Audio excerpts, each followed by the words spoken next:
दंडवत प्रणाम. आपण माहिती जाणून घेत आहोत पुण्यश्लोक अहिल्यादेवी होळकर यांनी त्यांच्या राजकीय कारकिर्दीमध्ये महानुभावपंथीय तीर्थस्थानाच्या संरक्षणार्थ केलेल्या मंदिर निर्माण कार्याची. हे मंदिर आहे सर्वज्ञ श्री चक्रधर स्वामींच्या अत्यंत प्रसन्नतारूप मनोधर्म असलेल्या ठिकाणावर, ज्याला श्री छिन्नस्थळी म्हणून देखील ओळखलं जातं. हे आहे तालुका श्रीरामपूर, गाव कमलपूर अर्थात डोमेग्राम म्हणून ओळखतात या ठिकाणावर.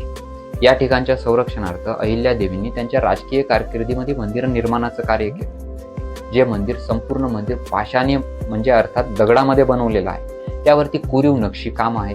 कुठे हत्ती, घोडे तर कुठे फुलांची नक्षी यावरती कोरलेली आहे. चारही बाजूनी पाषाण आणि वरती असणारा कळस हे मंदिराची शोभा वाढवतो. गोदावरी नदीच्या काठावरती असलेले हे मंदिर सुमारे 350 वर्ष उन्हाळा, पावसाळा आणि नदीला येणारा पूर यामध्ये देखील भक्कमपणे उभा आहे. जे मंदिर आपल्याला सर्वज्ञांच्या